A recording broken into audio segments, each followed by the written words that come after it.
Welcome, everybody. We will be starting in just a minute.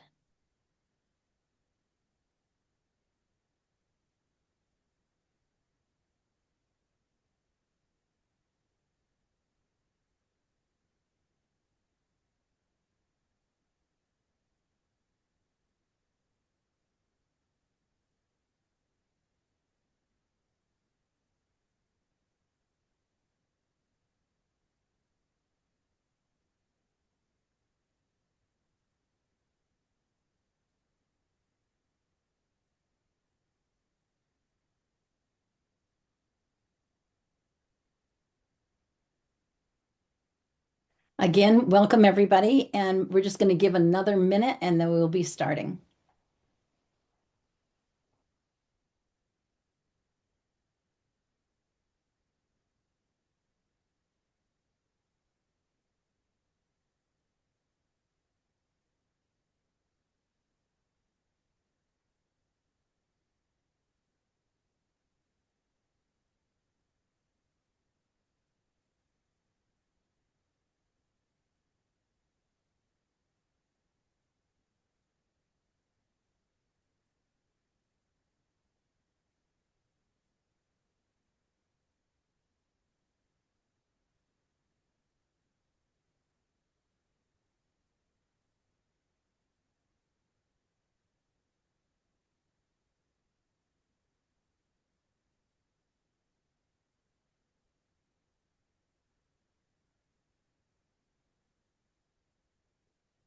Good morning, good afternoon, good evening to all.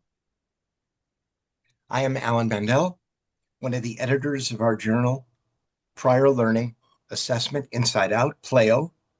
We are so pleased that you have joined us today for this special webinar. Thank you for taking the time. We really, really welcome you.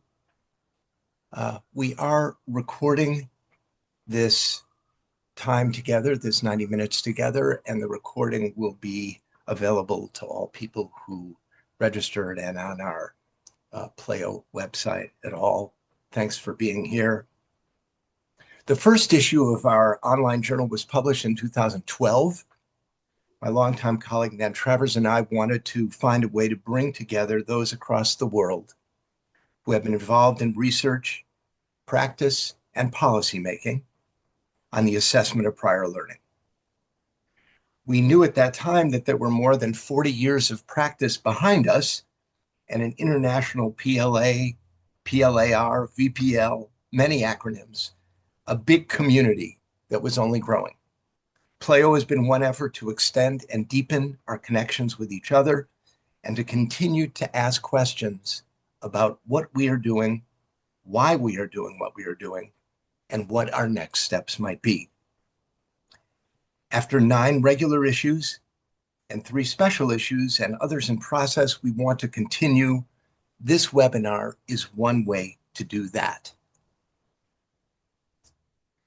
At this point in our history, we are very lucky to have a team of 5 editors: Carl Burkhardt, Ruud Duvakot, Susan Forcell, Nan Travers, and me, an associate editor, Amy Giacouli, and a support person, Alexa Kolosides.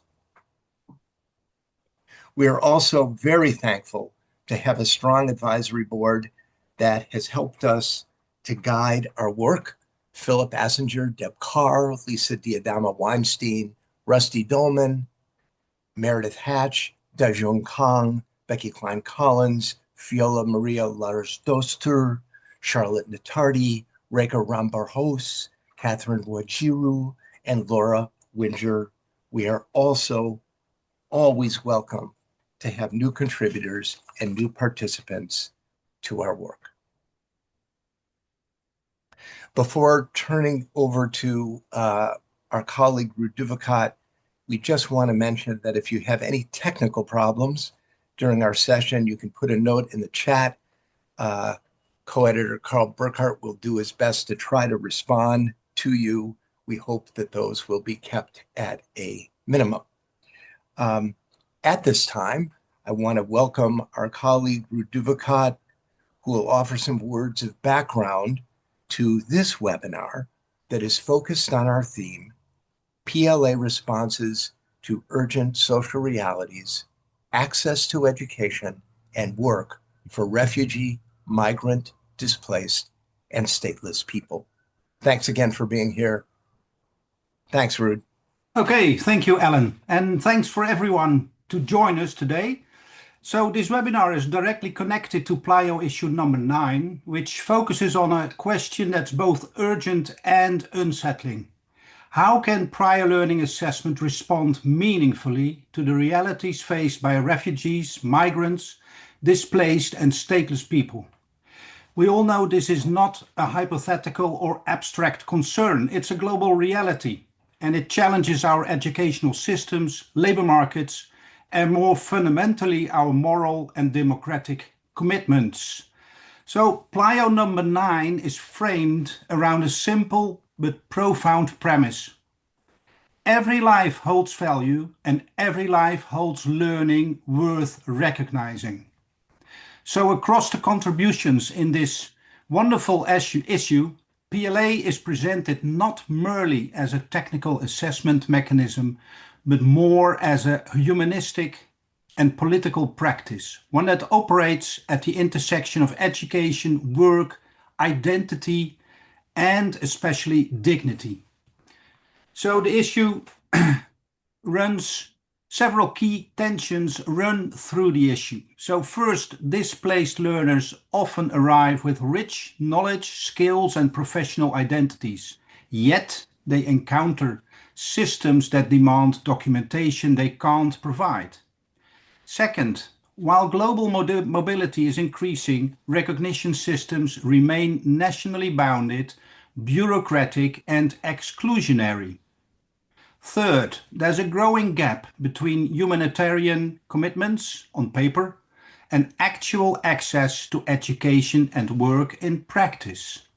So what the authors in PLAIO number 9 collectively show is that PLA can act as a bridge, but only if it is practiced in ways that are dialogical rather than extractive, developmental rather than deficit-based, and embedded in cross-sector collaboration between education, employment, and civil society. So importantly, the issue doesn't present PLA as a quick fix. Instead, it asks whether PLA can help reframe displaced individuals, not as problems to be managed, but as agents with histories, capabilities, and futures. So this webinar continues that conversation, moving from reflection to lived practice. So today's session builds on PLAIO's number 9 by asking 3 practical questions. What policies currently shape access or block it? What practices are already making a difference on the ground? And where do we see new possibilities as well as persistent barriers? And to explore these questions, we are very fortunate to learn from colleagues working in very different geopolitical and institutional contexts, yet facing strikingly similar challenges. So today we're delighted and honored to have 3 guests who bring both critical insight and grounded experience. Before I introduce them, I have to say that due to electric instabilities, 2 of the speakers will not be able to attend with video, just by audio. Nevertheless, we have as guests Selar Othman Ali from Erbil Polytechnic University in the Kurdistan region of Iraq, who works at the intersection of higher education, displacement and reconstruction in a region deeply shaped by conflict and mobility. Secondly, we have Julia Reddy from the University of Johannesburg in South Africa, whose work addresses recognition, access and justice in a context marked by inequality, migration, and strong traditions of social engagement. And thirdly, we have Emma Stokes from Trinity College Dublin in Ireland, who brings a European perspective on recognition, policy development, and institutional responses to migration and displacement. Each of them will share not only what they do, but also what they're learning about what works, what doesn't, and what still needs to change. Their perspectives remind us that the PLA is never just about assessment. It's about voice, visibility, and the right to participate fully in society. I look forward to the dialogue ahead. I'll now hand over to Nan, one of the founders of PLAIO. Thank you. Thank you so much. You're just going to have to give me 1 second because I'm trying to spotlight, but I think because we don't have video, I'm not able to spotlight Julie and also Selar. So just give me 1 second here and let me see if I can switch anything around. Great, Julie. Thank you for, let me add you on. And Selar, I'm trying to bring you up. So just give me 1 second. Yeah, because there's no video.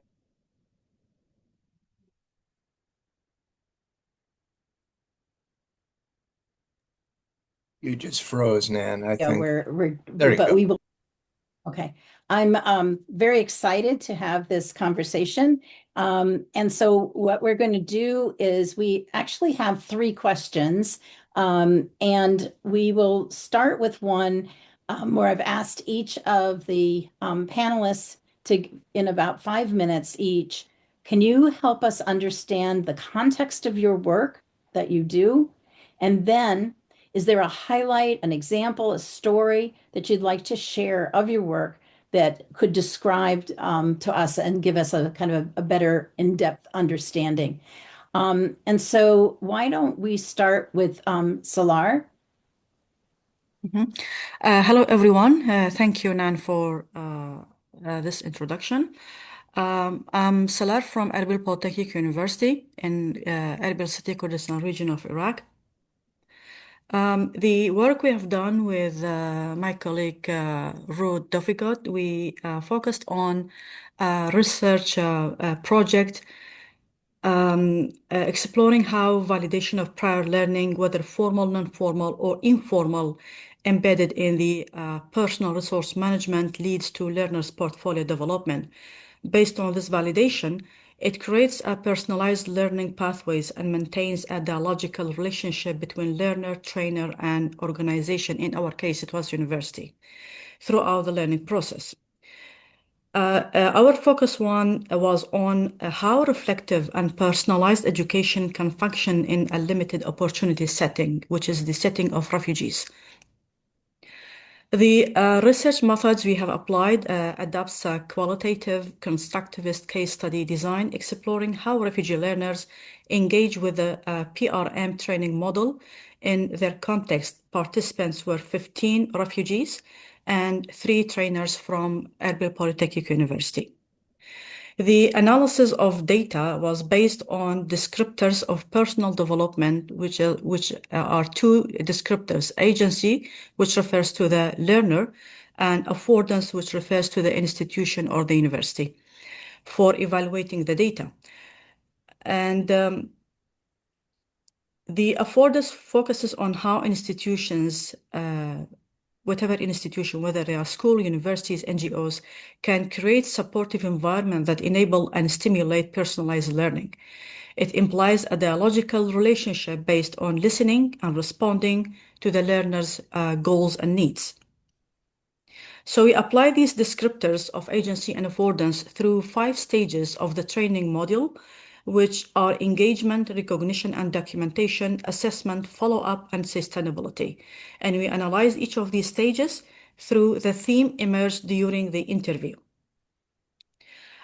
Each of these stages focuses on specific area. For example, engagement focused on raising awareness for learners' prior experience, formal, non-formal, or informal, while recognition and documentation, it is a reflective identification and organization of personal competencies through creating portfolios that included evidence of competencies from various educational training and volunteering work experience. The assessment, in our case, the learners were supported in developing their portfolios and business plans, which were assessed in light of their aspiration. Agency in this phase was demonstrated through reflection, goal setting, and engagement in the process, while affordance was observed in how trainers facilitated assessment and supported learners in articulating these competencies. Then the third stage was follow-up, which refers to the impact of the personal resource management approach. We have two impact here: the caching in effect, for example, certifications, employment, starting a business, and development impact, which refers to using insights to plan future learning or work strategies. The sustainability phase, which is a long-term structural influence of the training on both agency and affordance. Learners reported lasting changes in their confidence, learning habits, and career trajectories. The findings in our research, it says that though the participants reported increased self-confidence and vision for the future, many faced structural obstacles like, for example, legal insecurity, financial hardship, and lack of institutional support limited the translation of learning into concrete outcomes. The study offers theoretical and practical insight. First, combining validation of prior learning and personalized learning offers a replicable model for learner-centered education in crisis-affected setting. Second, the dialogical assessment strategy through structured self-reflection, portfolio development, and business planning demonstrates an inclusive method for building learner agency. And finally, the PRM model presents a generalizable framework for designing future-oriented learning process that honor lived experiences. So that is the main, let's say, background for that research project we have worked in. And in fact, that research is grounded on the CAMPLUS project, which was an Erasmus-funded project for empowering refugees in the Kurdistan region of Iraq. Our population was 150 refugees, and we offer them training on personal resource management for around 2 to 3 weeks. Thank you so much. That is the brief of my research project. Thank you so much, Selar. And some of your results with that increase of confidence and increase of the vision of the future, I think that's something we all have been trying to see research be able to demonstrate for all our learners across all situations. So that sounds like a really important research that you have been able to conduct.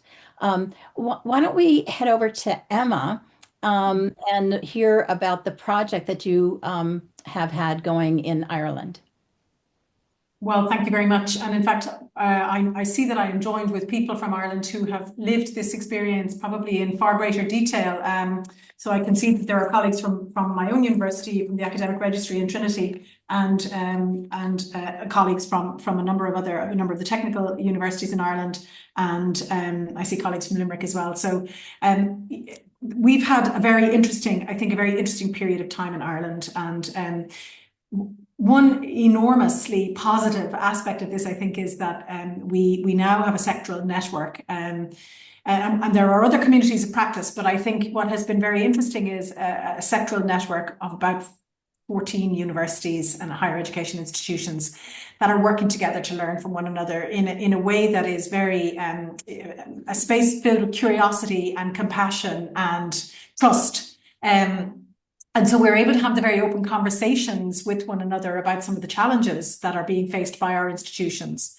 So in Europe, in Ireland, the first, I suppose, big displacement of persons that occurred when I was in this role was in February 2022, when Russia invaded Ukraine.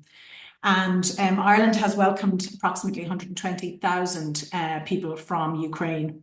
And this was made possible, and the movement of individuals from Ukraine throughout the European Union was very much supported and facilitated by the European Commission invoking the Temporary Protection Directive. So the Temporary Protection Directive was designed, and it's the first time that it was invoked, and it was designed to enable sort of movement of displaced persons through within the European Union in a way that was seamless and relatively easy, because it was recognised that the large numbers that would be being displaced were going to cause the systems that would normally welcome people moving from, as a consequence of forced displacement. This was identified as a way of allowing systems that would be there for smaller numbers to not be overwhelmed. And the sort of age profile of people who came to Ireland, there was a large number of small children who went to primary school, and a cohort of students who went into the high school or the secondary school in Ireland, and then a cohort of students who either had started their university education or were just at the point where they were finishing their university education and seeking to study in Ireland. At the time, there weren't, I suppose there are universities that are functioning in Ukraine now, but at the time, there weren't as many options. And so in that circumstance, there were large numbers of people that we refer to as beneficiaries of temporary protection. So the government made a decision to set up a national student and researcher help desk. And that was a model that was again set up because of the large numbers of students that would be seeking to enter higher education institutions in Ireland, who might have started their degree programs and would be bringing documentation with them, or those who were seeking to enter but who wouldn't come through the normal way of entering higher education institution in Ireland, having perhaps done the Leaving Cert in Ireland. So that was a really strong commitment from the government. It was an infrastructure that was put in place. It was brilliantly executed by our colleagues in Maynooth University.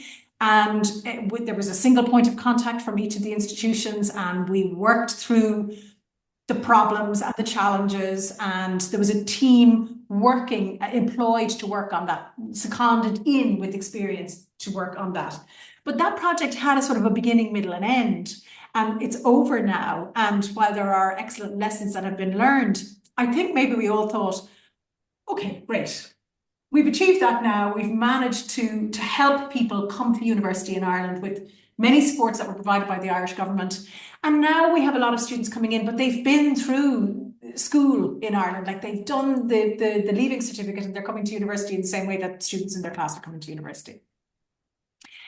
And then last year, we again found ourselves in a situation where, through an enormous commitment from the Department of Foreign Affairs, our colleagues in the Department of Justice, and the Department of Further and Higher Education, and many universities, many of whom are on this call, we welcomed I think it was in excess of 75 students from Gaza to Ireland, not under a temporary protection directive, but actually coming to us on international student visas. So even though their status was the same as an international student coming from the United States or from somewhere else to study in Ireland, effectively the individuals arriving were in a way de facto a very similar circumstance to refugees or displaced persons, which is obviously covered under the Lisbon Recognition Convention. But because that was something that happened with the universities working together, there wasn't the sort of scaffolding or infrastructure that we had when students came from Ukraine. And so that started to become more difficult. And so depending on the experience of the institutions, we ended up sharing a lot of knowledge with one another. How did you recognize this? How did you recognize that? The majority of these students are in fact graduate students, and they did come through us working with organizations where they had a lot of help getting their documentation together. But in the case, I want to give an example of two undergraduate students in our particular set of circumstances. So we had an undergraduate student who had started studying university in Gaza, holding dual citizenship. So had permission to be in Ireland, and therefore was not eligible for any of the supports that somebody who is displaced and is seeking international protection. Had completed their Leaving Certificate in Ireland, but had gone to Gaza to go to university. And so one of the ways that we managed that particular student was in our university, and I'm giving the examples in Trinity, but there were many other examples, but these are the ones that I know best and I sort of feel I can speak to. And we have a foundation program, and our foundation program is designed for students whose exit examination at university is not recognized by our university. So in the case of this student, we decided, because his pathway, what he was studying was one of the pathways in our foundation program, we decided to offer him an opportunity to do the assessments on the foundation program. And if he had passed those, then he would be entering into an undergraduate degree at our university in his chosen subject. Now, he didn't pass those assessments. But what we ended up doing then was finding a scholarship for him that allowed him to actually come into the foundation program, do the foundation program, which he successfully completed and is now in his first year in Trinity. So that was one solution, which, you know, was great. And the other solution was a student who was studying pharmacy. And we all know I'm a physiotherapist, so I'm fully, you know, recognize that our regulators have certain requirements about, you know, your degree and recognition of prior learning, particularly recognition of prior learning that's happened outside the jurisdiction. So in this case, the student had done the leaving certificate. She wouldn't have had a place in pharmacy if she'd come through the CAO. But our pharmacy school were willing to look at all of the various attestations. So she did have curriculum and grades from her study at the university. She did have her leaving certificate. And they were able to say, okay, we will offer you a place in first year. It means repeating a few things, but actually a place in first year. And we managed to get a scholarship for that student. And I know there are multiple examples in the universities of my colleagues. Two things I think that emerged, three things that have emerged out of this. First of all, I think we all agree, and we have a fantastic research assistant who's joined us and who's on the call, Erbil, and we are going to have to start looking at what does this look like for us as a higher education sector, because if it's one by one and individual institutions are considering smaller numbers of students, that's very manageable. But the way the world is at the moment, the likelihood is that it's not going to be small numbers, it will be slightly larger numbers. And can we start to think about this as a sort of a sectoral approach? The second thing that we discovered, and I think when we think about prior learning and recognition of prior learning, and perhaps the requirement for people to repeat a little bit or to take some time, I think our lived experience, certainly in the last, my colleagues are here on the call, our lived experience has been that if you leave and you're displaced from somewhere like Gaza, like a genocide, a famine, and you come to a university, any cushioning that we can provide in that space of either like that foundation year for that student, I think, you know, he would say that was just brilliant. I see our students who've arrived and I think, you know, they can meet the academic requirements, but what do they need to have in place to enable them to live their best lives and achieve their best outcomes? And that's been a huge piece of work that my colleagues in the sector have been doing.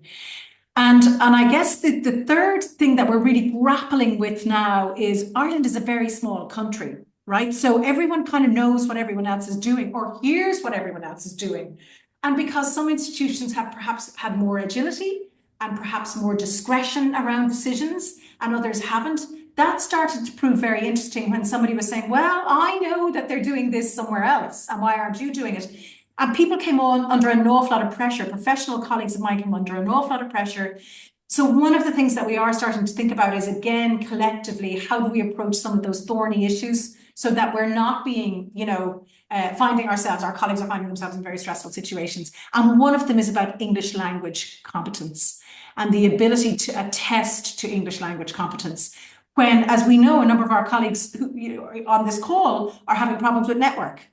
And so trying to think about that creatively. Anyway, I'll stop there. Thank you so much, Emma. I really appreciate that. And I think your point of really coming together is something that we all need to really think about how to bring that into place. So Julie, can we move to your work in South Africa? Yeah, thank you, Nan, and lovely to see all my colleagues from South Africa and especially Cape Town. I'm sorry you can't see me, but I prefer that you hear me rather than see me because the signal's so bad. So the project I want to share with you is a project very close to my heart. It was while I was the CEO of SAQA, the South African Qualifications Authority. So just brief background. It was called the Refugee Qualifications Recognition Project. So it's not recognition necessarily of prior learning, but recognition of qualifications where people did not have documentation. And these are refugees and asylum seekers who have been living in South Africa for many years. By way of background, most of them were from the DRC and South Sudan, came to the country under very treacherous conditions, were still very scared for their lives, and being outed. So it was a very particular project. And one of the challenges they faced is that they could not prove their qualifications to access further studies and work in South Africa. So most of them were in the informal sector. And as is in many other countries, I know Canada has a particular issue with this. They worked as processing plant and did very menial jobs. Many of them, and my South African colleagues will attest to this, work as car guards. And when you have a conversation with them, you find out that they have many skills our country needs, because we have a set of scarce skills that we probably, but we cannot employ the people because they cannot prove the qualification. Can you hear me, Nan? Because Yes. it says my internet is. Yeah. All right. So this is the background. And the other part of it that you need to know is that SAQA is a statutory body that is mandated by our state authority to evaluate foreign qualifications and issue a certificate evaluation. So we look at a foreign qualification in South Africa and we place it on the South African NQF with substantive equivalence or substantive difference. And once we place it, the person can say, okay, I have a master's degree in this, or I have a bachelor's, et cetera, et cetera.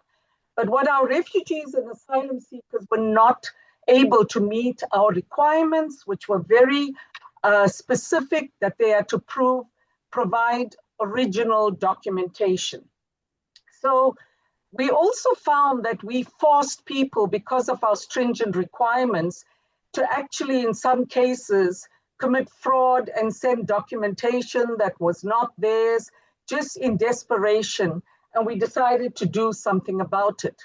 At this time, the two learnings that we had was the Norwegian Qualifications Recognition Project, where they used an interview process to validate a person's qualifications. You collected evidence, even if they couldn't provide the original documentation. And in Canada, the World Education Services had done a very successful gateway project with refugees and asylum seekers that granted them access. So in collaboration with WES, we started a project in South Africa using a triangulation kind of, borrowed from research, where we created portfolios of evidence with 50 refugees and asylum seekers as a pilot project in Cape Town, in Gauteng, in Johannesburg, and in KwaZulu-Natal in Durban. And we took 50 people. We put them through intensive interviews. We collected artifacts. Just things that we created a portfolio of evidence, and based on what we collected and confirmed in the interviews, we asked them questions about their curriculum, what do they study, what their classrooms look like. And this was a joint World Education Services office in Canada and the SAQA offices. We worked together, came up with tools and techniques, and out of that, we were able to issue SAQA certificates of validation and evaluation of their qualifications without original documentations. We were confident and that we had collected enough information that we could validate our decision. We issued them with that, but we also realized just getting a certificate of evaluation that they did indeed have qualifications, even though they could not furnish the documentation, was not enough. So a follow-up project was to speak to universities to get them admitted for further studies. SACWA is still in the process. They've managed to leverage some bursaries for some of the people, and it's been incredibly exciting to do that. We also started engaging with our professional licensing body to give them license to practice to meet the requirements, because we felt just validating their credentials or qualifications was not enough. So our continuum in terms of our end result and our measure of success is for people to have gainful employment and livelihoods in their fields of study or experience and skills, or alternatively to have access to further studies or to complete their studies. So we successfully completed it, and it's an ongoing project even after I left SACWA. Thank you. Thank you so much, Julie. And that just really is very, very powerful in terms of being able to recognize the folks when they don't have the documentation, because that is something that's very difficult for people to carry with them when they are displaced. So what we're going to do is move on to our second question. Julie, I think what we're going to do is start with you again, and then I'm going to keep rotating folks in terms of when they start. So with this process, what challenges did you have, and kind of what do we face in our field as challenges? Thank you, Nan. I think the two major challenges were, one of the things we tried to do is, we got two students and we asked them to document the process from start to finish, both like a formative evaluation, when you document. We did storytelling, narratives from the beginning of the project to the end. And we wanted to publicize this so that more people could be assisted. But one of the things we realized is we take our freedoms for granted, and that a lot of these people were very threatened. Their lives were threatened, their families were still behind, their countries were threatened. So they didn't want to be outed. So it was a learning for us about other people's boundaries and agency, and how we, the respect and the care we need to take in assisting other people. The second part of it is, even with getting the certificates of evaluation, which had given them some access beyond what they had already in terms of their qualifications, the legislation in South Africa is not very kind to refugees, because some people are 15 years remain as asylum seekers, which has a number of restrictions. So being in a holding pattern as an asylum seeker and not getting refugee status, which opens more doors for you, was a key barrier to many of our refugees and asylum seekers living in South Africa. I also think there's a confusion in South Africa. It's like a one size fits all, where we think everybody is an economic refugee. And it's not true. There are people who are very skilled, have high level qualifications, who can really make a contribution to our country, as I mentioned earlier, in the scarce skills arena. And the last thing, Nan, is our legislation in certain professional areas, like the legal work and teaching. There are restrictions of foreigners practicing in these fields in South Africa. Okay, thank you so much, Julie. Really, you can't practice as a lawyer in our country. That's just one example. Thank you. Thank you so much. Selar, would you talk a little bit about the challenges that you face and that we all face? Sure. Thank you, Nani. Well, of course, we faced several challenges, especially because we have two different contexts. The PRM is a European framework, which is difficult and challenging to be implemented in a context of the Kurdistan region in Iraq.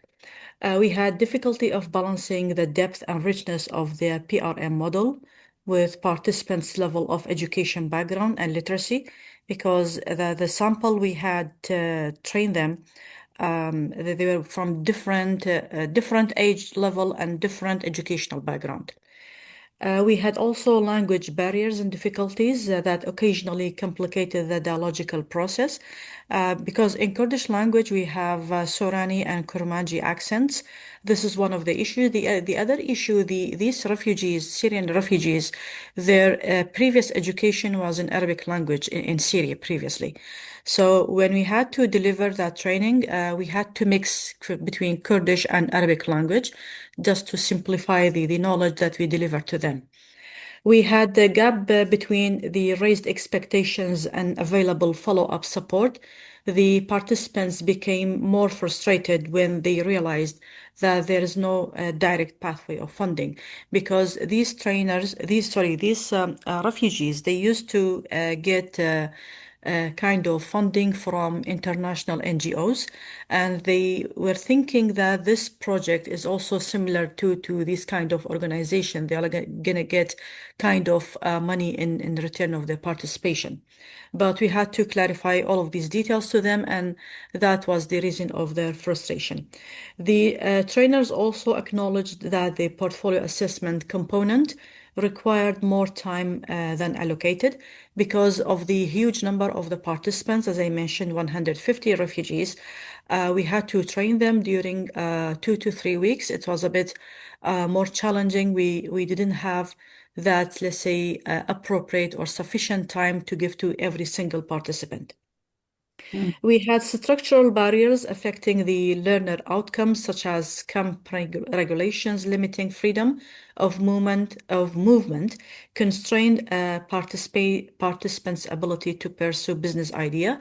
In every camp there are kind of regulations and policy that doesn't give that complete freedom to refugees to get out, though they can, but there are many restrictions, whether they to move out of the camp and start their own business, out of the camp and move to the city center, for example. And finally, we had non-recognition of Syrian qualifications in the Kurdistan region labor market that created a fundamental obstacle.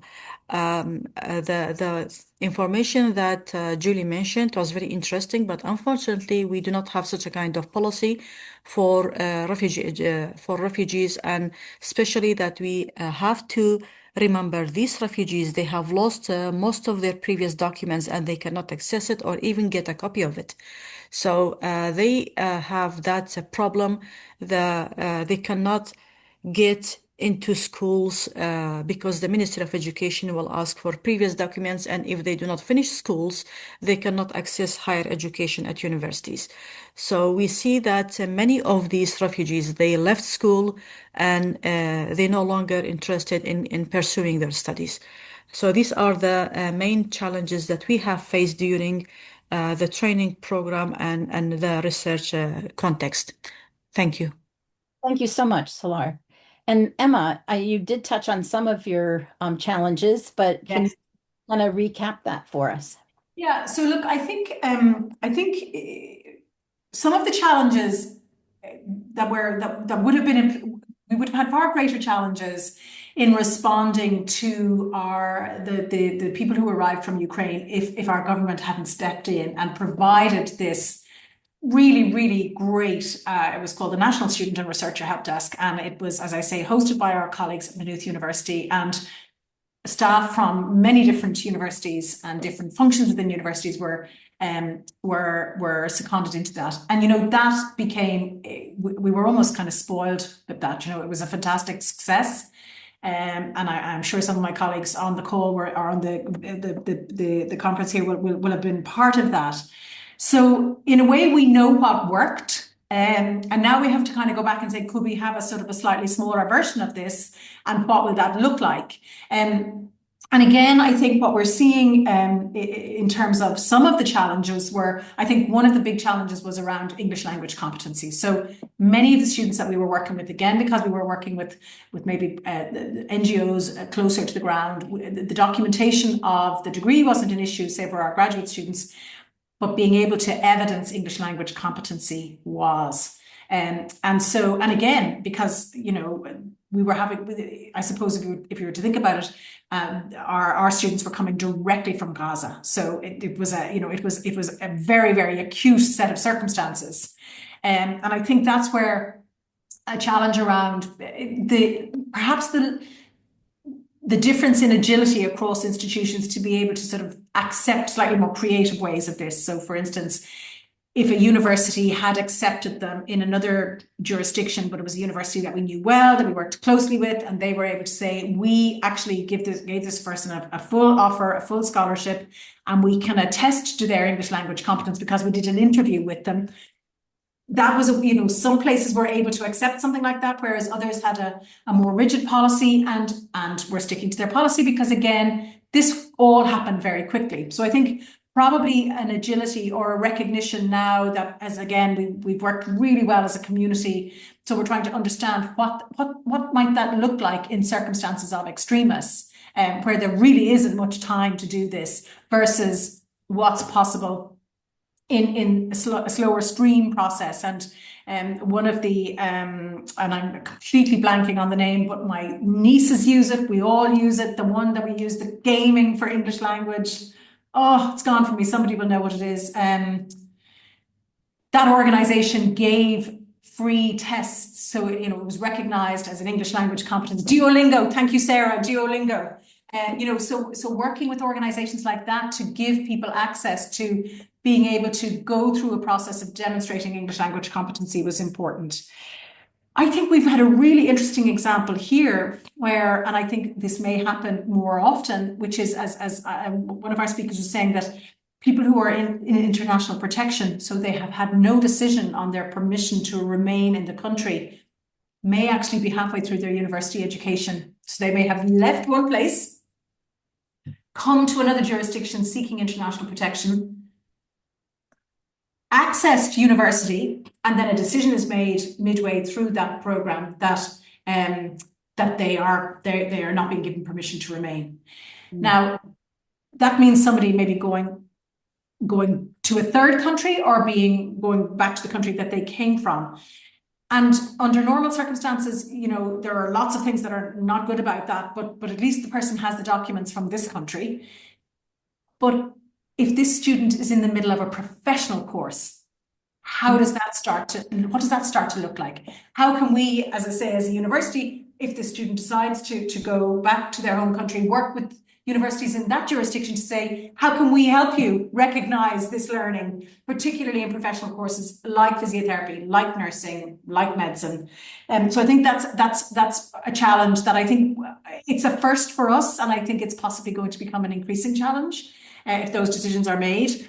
And then the other challenge, and I think we've probably all faced it, is that you have highly qualified health professionals who come to this jurisdiction without documentation, or even with documentation, and trying to get that professional recognition is just an enormous challenge. And it's a far greater challenge if you have been forcibly displaced from your country, as opposed to choosing to come to work here as an internationally educated health professional. And I think, you know, those are some of the tangible issues that we've had. And again, I think timing of arrival is really, really important. And I mean, I reflected on that earlier. The timing of arrival and the opportunity for somebody to have a safety net, to have a soft landing when they arrive, and how that can be supported adequately, and at the same time enabling that person to continue on their education journey is really important. And that's slightly beyond kind of recognition of prior learning, but it is part of the human condition. And I think if we look at this holistically, you know, if we are in this role, then that becomes part of it as well, in my view. Well, that leads us actually towards our last question here. And so, Emma, I think I'm going to start with you. In terms of what recommendations do you have for others through your experiences? I think what has worked brilliantly for our community has been the creation of a community of people, because people working in this area, so we have all of our fabulous colleagues in the academic registries and in the admissions, and when the paperwork comes to them, or when there are processes in place, but the pieces before that. So I would say creating communities, trusted communities of practice, and I think we are good at that in Ireland, and I think our QQI is really supportive of communities of practice. We have I don't even think we call it a community of practice. I think it's a call every Friday morning to manage this. But I think it creates a place of trust, a place of shared learning, a place of helping people out. And it also creates, from that place of trust and curiosity and compassion, a really, really strong foundation for what we might try and do sectorally and bring to the government. I think if we could get scaffolding, so I think if you can have permanent scaffolding that can be mobilised and surged as required, I think that would be brilliant. I don't know if it's going to happen anytime soon, but I think if you can put that out there straight away, I think that's really helpful. And I think, probably, coming to this, recognizing and checking our privilege, and coming to this from a place of humility and compassion and a recognition of, as I say, the privilege that we have of living in stable democracies and supportive countries. I think that's probably. Thank you so much, Emma. I really appreciate what you've said. Selar, why don't we go to you? What recommendations do you have coming out of this work? Well, let me summarize the recommendation in mainly 2 points. If we want a good education, we should have a policy for that, and it is shaped by policy and power. It's not only pedagogy. It's not how we deliver it. It is not how we shape it. Because especially here, education is top-down systemized approach. So when things are based on policy and regulation from the authority, from the ministries, the other aspects will be easily implemented. The second recommendation is we know that personalized and emancipatory education can be effective in context of forced displacement only if it is embedded within the supportive ecosystem. So educational institutions should go beyond the validation of prior learning, and they should also break the structural barriers that limit what learners can become. Let's offer education on a wider context. Let's not stick to the rules or the regulations that we have drafted maybe 5 or 10 or 15 years ago. World is changing, life is changing. We need to adapt to these changes. There's nothing fixed. Everything can be changed. And let's be flexible in offering different types of education to different categories of people. Mm-hmm. Thank you so much, Selar. And Julie, what recommendations do you have? And you're on mute, Julie. Sorry, can you hear me now, Nan? Yes, I can. Thank you. Yeah. So what I've learned on my long journey in this space is I think we must shift our narratives a little bit. I think recognition of prior learning and all, it's recognition of learning, but I think the focus for me needs to shift to recognition. I think we've made a lot of inroads in flexible learning pathways, alternative learning pathways, lifelong learning, promoting all of that. Where we haven't shifted to is recognizing people's learning. We still face major obstacles, especially non-formal, informal, people in this chat. The shift to recognition and the shift of looking at alternative ways of recognizing people. It does not belong just to the academy and to learning institutions or to education systems. I feel like a lot of the policies and legislations are to keep people out rather than bring people in, and deliberately so, and we need to shift the narrative and practice. I like the earlier suggestion, I think in our preliminary conversation, about us actively lobbying. We need a lobbyist in corridors of power. We need people to get the message across. We need a movement. And I think the Open Recognition Association, Serge Rave is on the chat. I think that for me is something that's very exciting. The manifesto, because if we really are serious about human rights and social justice aspects of the work we do, we need to really shift and demystify this whole thing about recognition. Who gets to recognize, who's and what learning is recognized, and who gets to recognize people's skills, attributes, and learning. Thank you, Nan. Thank you so much, Julie. And, to me, what I'm hearing a message across all three of you is that when we do come together, when we can be more flexible, when we can really critically look at our policies and practices and think about, who is being excluded and why are they being excluded, taking that moment to really understand where we sit from a privileged point of view and being able to redesign what we're doing. And so I really think that what each of you have been pointing out to us is very, very critical. So what we're going to do next is we have invited, excuse me, we've invited two of our board members, Becky Klein-Collins from the United States and Philip Assinger from Austria, to join us and kick us off with some questions.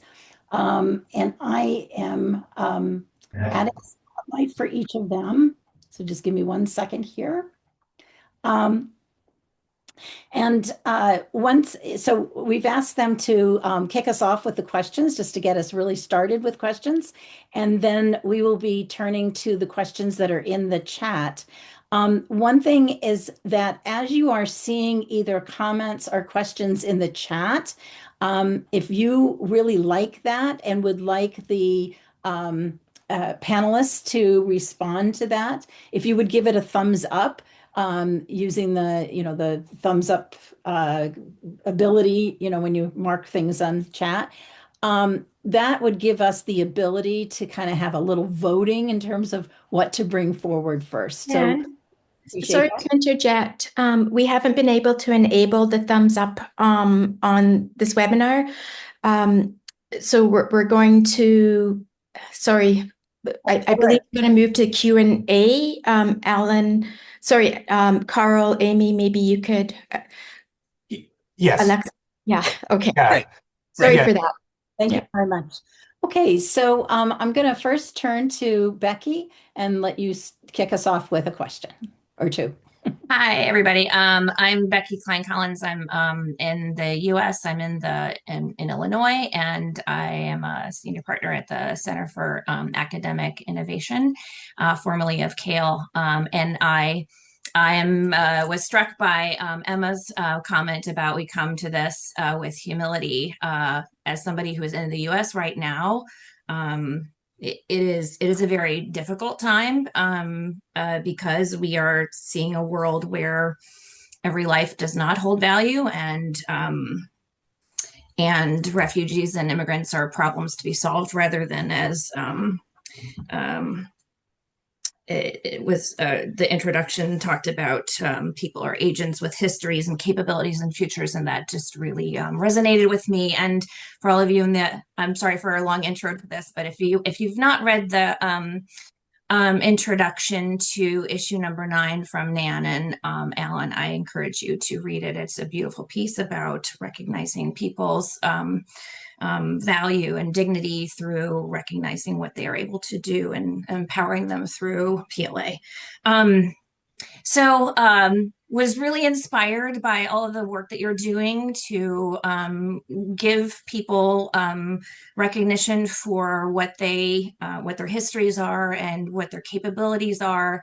One issue that I have been, the issue of kind of recognizing people's already earned qualifications, particularly when they're professionals in areas that are in severe shortages, like in the United States. You always hear about like Uber drivers who are former engineers in their previous country, or doctors, or dentists, or something that's in shortage here in the States, and they can't get their qualifications recognized. And I know there've been some touches on this conversation among the three of you about this kind of issue, and I just wanted to see if approaching these kinds of challenges with that lens can be helpful in encouraging either public policies to change or institutional policies to be more flexible and agile, and also whether you've experienced any sort of involvement with the business community, with employers, encouraging you to kind of take these leaps of faith and recognize people's skills in other ways in order to meet some of these shortages. I'm gonna see Emma, Julie, Selar, which one of you would like to pop in first? And I can start. It's Julie. So thank you, Becky, for that question, and it's a important question. When we started our project in South Africa, we looked at UNESCO qualifications part. We looked at the work done internationally. We looked at the projects in Canada, in the Middle East, the backpackers, but we realized that a lot of the projects, especially the UNESCO one, seems to have a one-size-fits-all methodology, and that did not resonate with us in South Africa.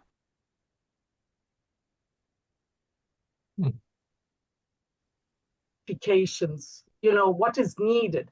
So serious consideration, and the solution must be customized to meet the requirements of the country, for further studies, to practice, to live and work there.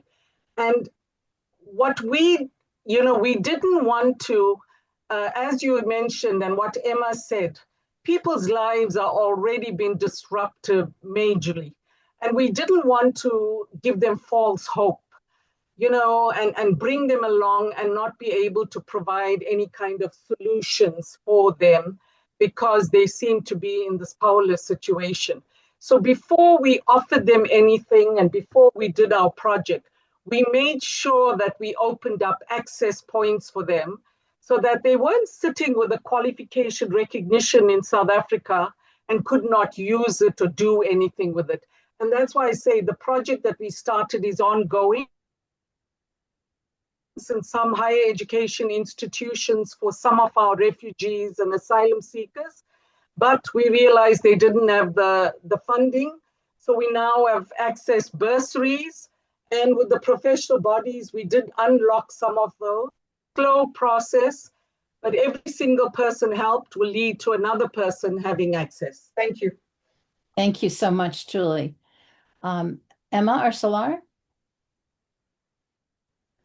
I think because I'm based in a university, there are multiple organizations in Ireland that support people who are refugees or who are seeking international protection to seek work and to create the networks, and they do exist. I think from a university perspective, one of the things that we're trying to, and again, it depends on how the person is in the country. So I think our experience of students coming to us in our university and in many of the universities in Ireland is that we have fantastic careers offices that work with students right from the beginning of their learning journey, and even for the period of time, for a year after they leave the university.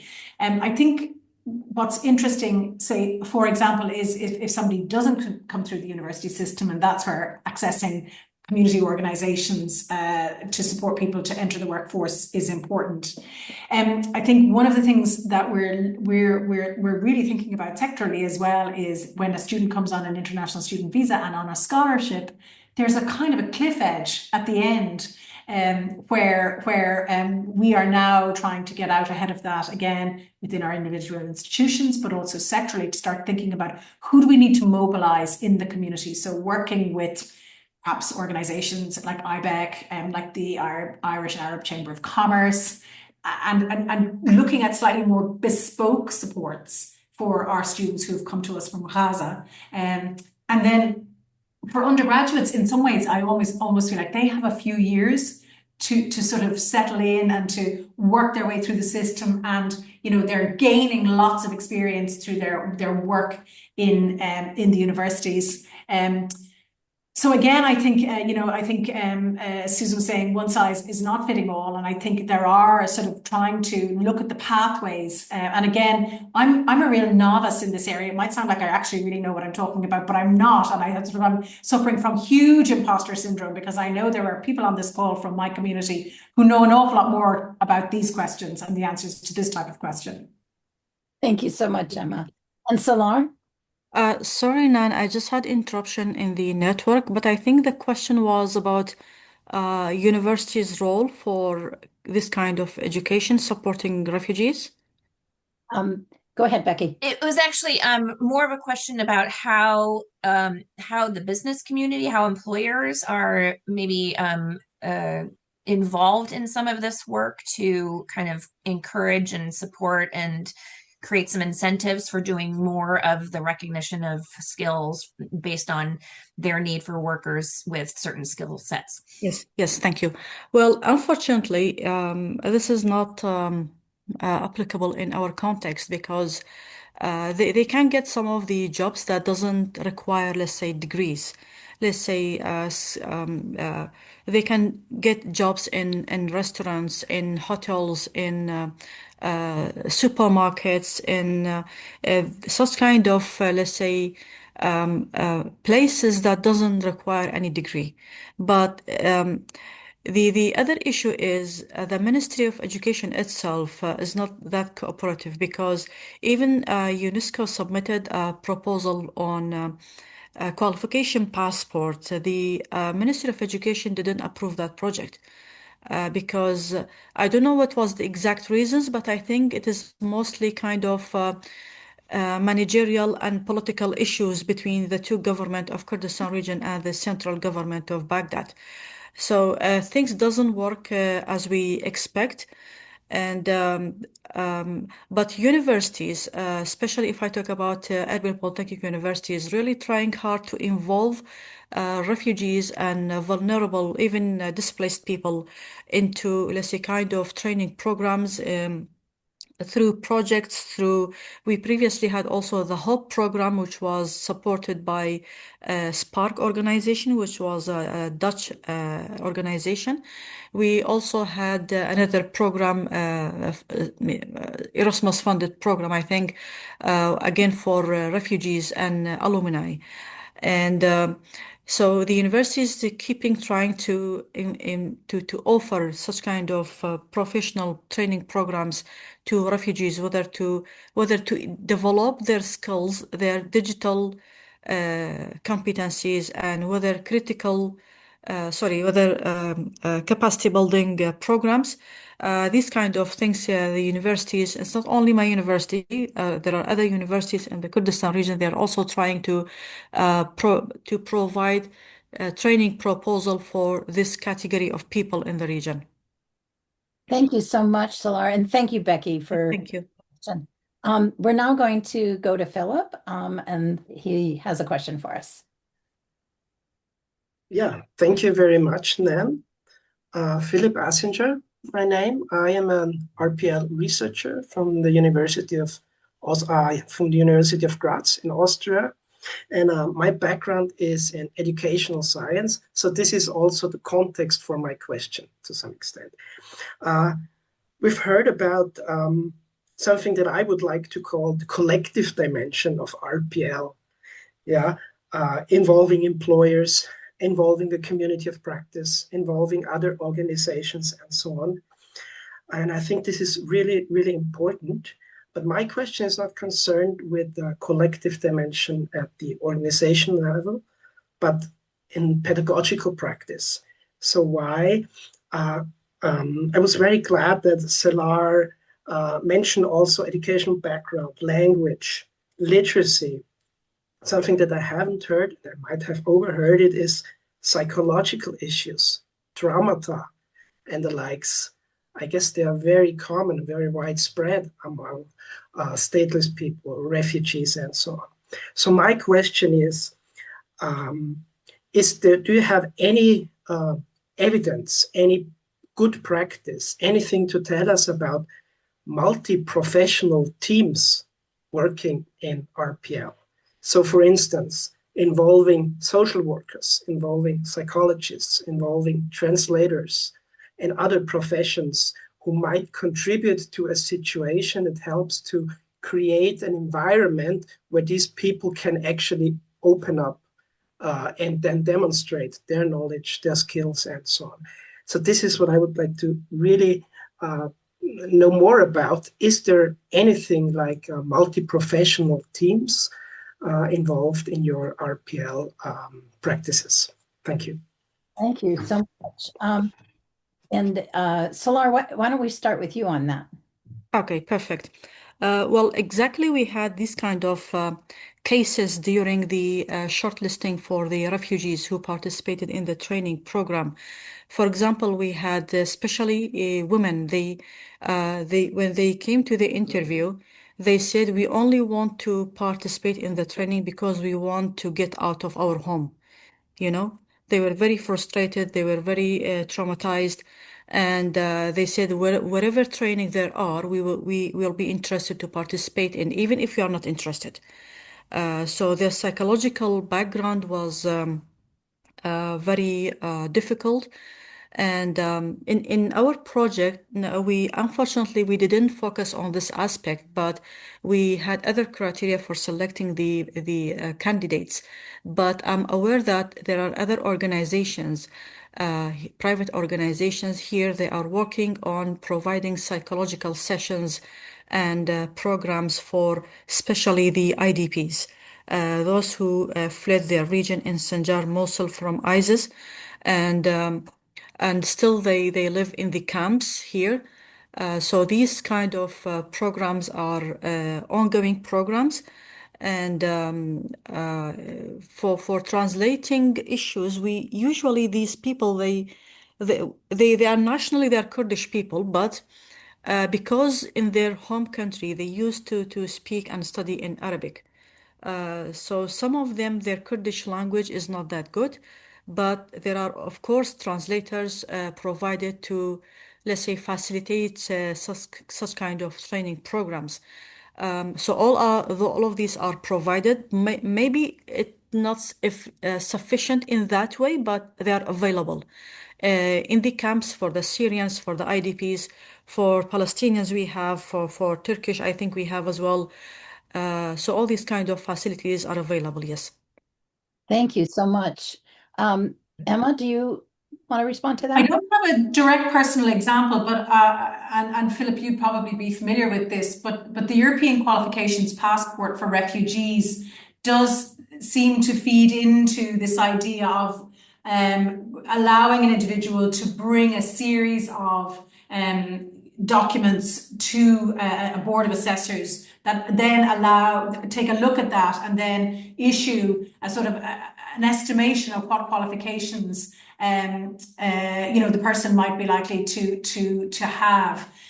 So it's the idea that allowing an individual to have their qualifications assessed even in the absence of full documentation, and usually there is, as I understand it, a panel that is established to allow that to happen. And that's, as I say, it's not something I'm fully familiar with, but it strikes me that sort of a European Qualifications Passport for Refugees is one way of looking at creatively taking documentation and work experience and allowing somebody to have an external validation of their the multiplicity of their lived experience. Thank you. And Julie, do you want to add something?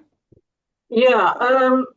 So thank you, Philip. Yeah, good question. So, I mentioned that we were a statutory body of government. So obviously people were very reticent to come to us and approach us directly because we were a decision-making body that could affect their lives.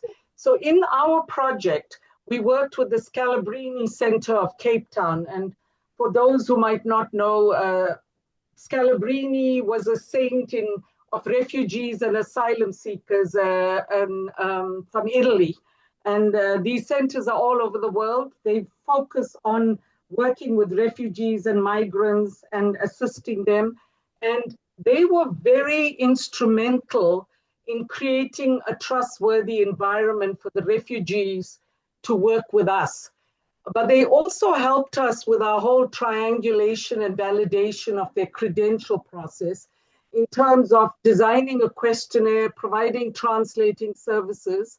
And so when they collected all the information of people without documentation about their qualifications and their educational backgrounds, we were able then to subsequently validate them with artifacts of evidence like photographs, etc., other artifacts, and also through the interview process. So they helped us, they were a key partner and worked with us throughout the process.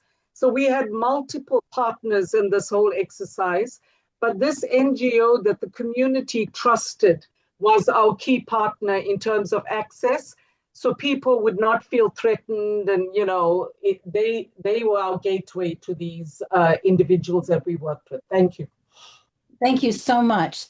And thank you both, Becky and Philip, for your questions. We're going to move now to have Carl and Amy give us some questions from the participants. And so, Carl, do you want to start? Sure. And I just want to quickly mention that if you have questions, please put them, if you can, into the Q&A. It should be on your little bar at the bottom of Zoom, but if not, there's a little ... that says more where you can add it. However, if you do put it in chat, we'll try to get to it too. We want to provide you multiple avenues for recognition of your questions. So here's the first one, and this one is from Rude. It's for Selar. Can you give an example of a refugee that made a new life in Iraq because of the training on competence/recognition? Of course, we have more than an example, and they are still running their own business. After the training program we have delivered, during the program, we have asked them to draft their own business proposal. And we had many proposals of establishing sewing and fabric shop. We had proposals on restaurants and fast food, proposals on photography, many proposals on, let's say, initiating a salon for women. And we had also examples and samples of handmade stuff for decoration. One of the other interesting proposal was for a mobile library. But the one they are still running, I have one of the girls, she is working on marketing and selling online, and her business still running. The other proposals for sewing, they don't have a shop because they lack the finance and fund for that. So they are working at home, but they're on different, let's say, shifts, different people working together, but in one of the home. And also one of the other projects still running is restaurant and fast food delivery. They couldn't, let's say, open their own business as a restaurant. They are working at home. So the most common obstacle they have until now is the finance and budget because of the, let's say, limited income. Yeah, thank you. Oh, thank you. Amy, do you want to pull out a question? Absolutely. We have a couple of really nice comments that I wanted to highlight. One comment from Alan Ralph about the need to unpack assumptions about standards and pedagogical practices. Let's see here. And there was also some interesting conversation about WES and how, or the World Education Services, and how it is not quite as helpful in all countries. And I don't see any other questions right this second. Okay. I have one that I can that I'm interested in, which is the question of you mentioned scalability a little bit. I think Emma may have brought that up. So in the I, I'm just curious, what strategies have you been discussing about how to possibly scale this up, some of the support you've done up in the future? That's a great question. Who would like to jump in on that first? We have May I? about 5 minutes. So yeah, Selar. Okay. Well, here the context is a bit complicated. It is not similar to the European one. Whatever change we want to do in a system, it should be top down. And if the ministry or the government doesn't believe in it or is not ready to do it, they will not do it. That's why we have many refugees are out of school. We even have some of them, we met a couple of them, they started their bachelor program in Syria, but when they fled their country and settled down here, because they couldn't get their previous documents and certificates or degrees, they couldn't finish or continue their study at university. So they left it and they are not waiting anymore. So they started working and finding a job. So this strategy here it should start on a higher level. 2 weeks ago, I've been in a meeting with the representative of UNESCO office here in Erbil, and they explained the challenges they face with the Ministry of Education in both Kurdistan region and Baghdad. He said both areas they are not ready to let's say implement the qualification passports. So if they implement it, many things will be simplified, and there'll be great opportunities for these refugees to continue their study. But unfortunately, this is not done. So I see it as a bit difficult for having kind of improvement in this area. Yeah. Great. Julie, do you want to respond to that in terms of scaling? Yeah, it is a bit of a challenge because, government does not really support a lot of these projects. And in countries like ours, where the unemployment is very high, projects like this for people who are foreigners living there tends to get a lot of backlash. So I think we need to change the mindsets of people that the problem are not other foreigners, but it's systemic, and it's a problem of the country's issues.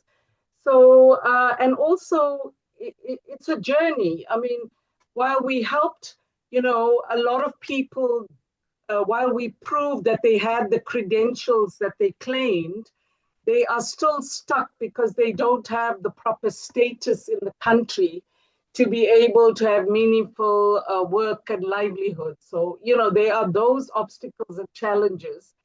And I think when we enter into these projects, we need to make sure we plan them so that we can take people onto a continuum, because as I said earlier, one of the things I learned in my many years is raising expectations and disappointing people. And those of us who can do must be very careful and considerate and respectful of what we offer people and what we can achieve and cannot. So that's all I can say. Thank you, Nan. Thank you. And Emma, would you like to kind of bring us to the last statement? Yeah, we had a great example of how it was managed at scale. In the period of time after, in the immediate period of time after the Russian invasion of Ukraine, the National Student and Researcher Help Desk was a really, really good example of how this was done in response to a particular crisis. And then it had a beginning, middle, and end, and unfortunately it ended. And I suppose what our community is looking at and talking about is what are the types of proposals that we could bring to the relevant government departments to say, look, we're doing this now, but if we're going to do it in a joined up way, then there needs to be something in place that will replicate at maybe a smaller level, but can surge up when it's required and then dip when it's not required. So that's where we have this example of it being really done well at scale.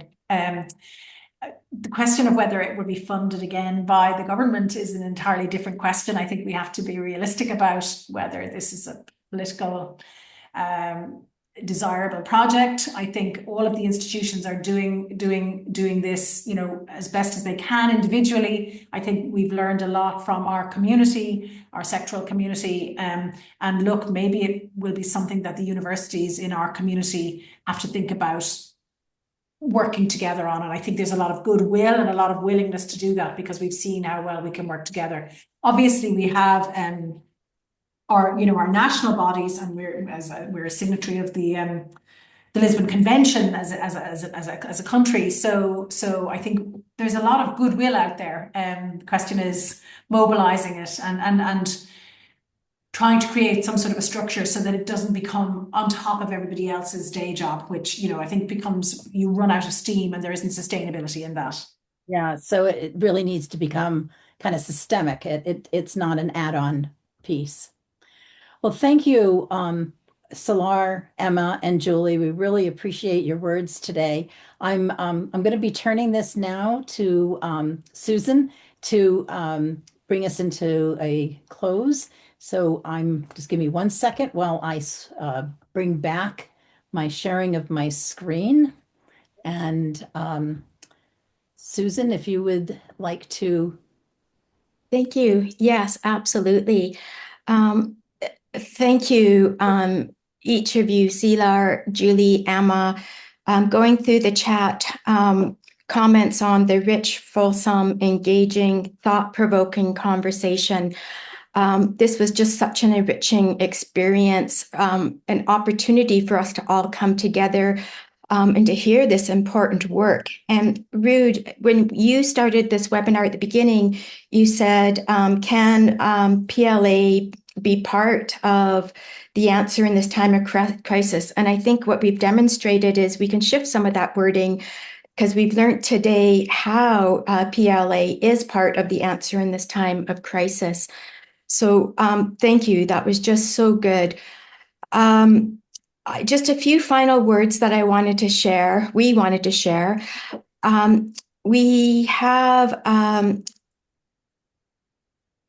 We're working on 2 new issues for PLAIO, and I'm just looking for that screen to come up if it's not already. So the 2 issues that we have coming up are issue number 10, PLA as a strategic key to human resource and sustainable labor market development. And the issue after that one I'm very excited about, Indigenous knowledges as sources for PLA.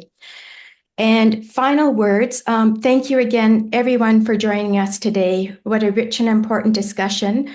As I reflect on the role of PLAIO, part of the role is to build a global community, share information, provoke ideas, learn about how others are doing this vital work so that we can collectively improve our practice, our research, and our theory. This session really illustrates these endeavors, and we hope that you found the presentation and discussion of value. We hope you are encouraged to join us in future activities, including another webinar in the spring. Thank you on behalf of the PLAIO Advisory Committee and the editors. Thank you so much for this amazing conversation. Thank you so much. And just one other thing, we've had a couple questions of people asking where the recording will be. We will be putting a link up on the website to our Google area.